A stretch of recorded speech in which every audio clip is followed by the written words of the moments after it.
Hello everyone, welcome to our YouTube channel Tejika.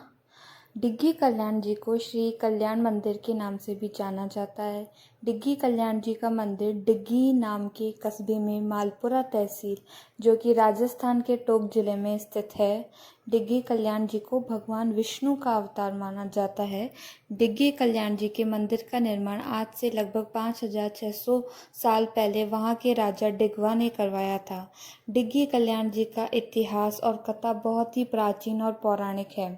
Tonk जिले की मालपुरा तहसील के पास डिग्गी धाम राजस्थान में बहुत ही प्रसिद्ध है। यह श्री कल्याण जी का मंदिर है, जो राजस्थान के प्रमुख तीर्थ स्थलों में से एक है।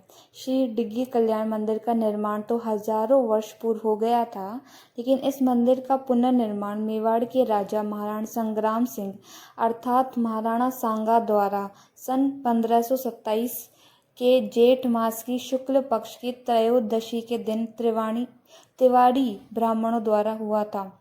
डिग्गी कल्याण जी का इतिहास प्राचीन होने के साथ साथ गौरवमयी भी है। डिग्गी कल्याण जी अथवा डिग्गीपुरी का राजा कहे जाने वाले डिग्गी कल्याण जी की कथा की शुरुआत देवराज इंद्र के दरबार से होती है।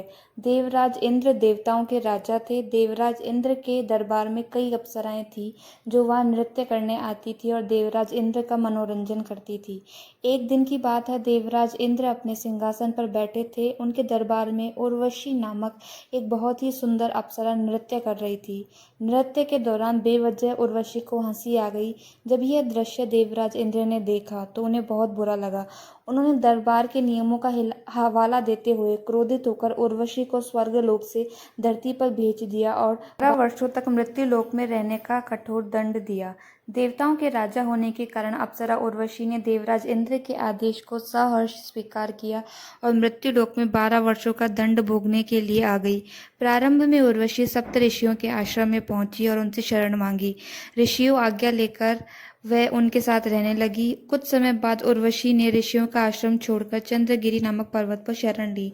इस दौरान जब उर्वशी को भूख लगती तो वह अपनी भूख शांत करने के लिए घोड़ी का रूप धारण करके चारा ढूंढती रहती। इस समय काल में वहां पर डिगवा नामक राजा राज्य करते थे। डिगवा के महल के समीप एक बहुत ही सुंदर उद्यान था, जिसमें अप्सरा उर्वशी घोड़ी का रूप धारण करके भूख शांत करने के लिए आती थी।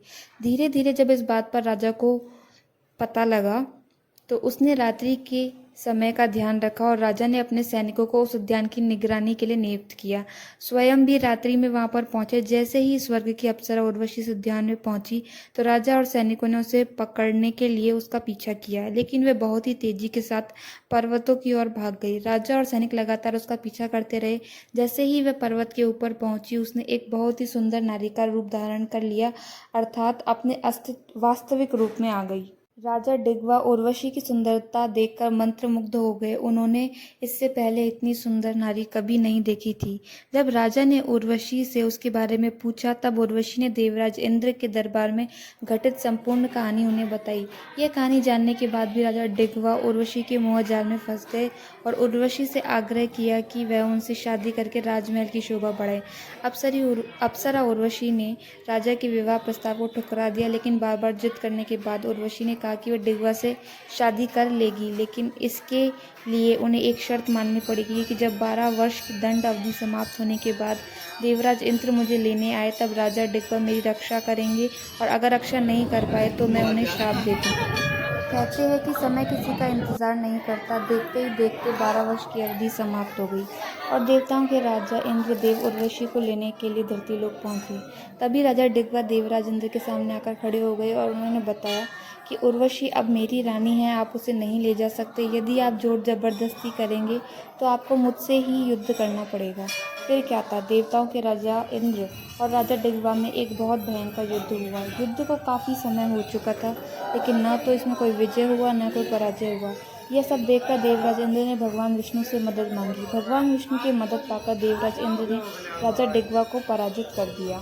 राजा डिगवा की पराजय होने के बाद जब देवराज इंद्र उर्वशी को अपने साथ स्वर्गलोक में ले जाने लगे, तभी उर्वशी ने राजा डिगवा को श्राप दिया कि वे आजीवन कुष्ठ रोग से श्रापित होंगे। देवराज इंद्र और उर्वशी पुनः चले गए, लेकिन कुछ ही समय बाद राजा डिगवा कुष्ठ रोग की चपेट में आ गए। इस तरह के प्रयास करने के बाद जब राजा डिगवा का रोग ठीक नहीं हुआ तो उन्होंने भगवान विष्णु की तपस्या की। तभी भगवान विष्णु प्रकट हुए और उन्होंने राजा डिगवा को कुष्ठ रोग निवारण का उपाय बताया।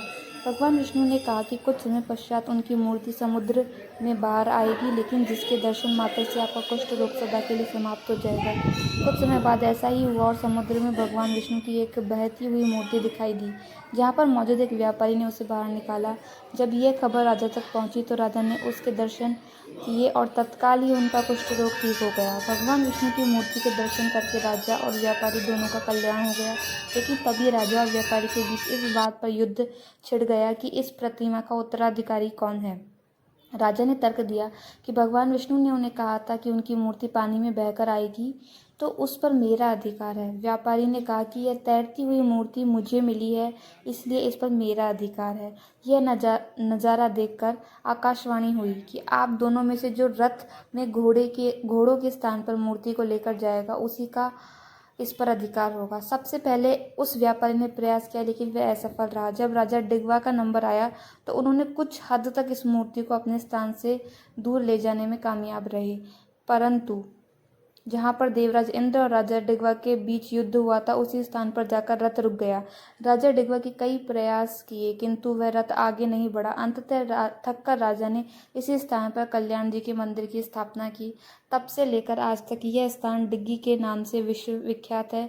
यह था डिग्गी कल्याण जी का इतिहास और डिग्गी कल्याण जी की कथा।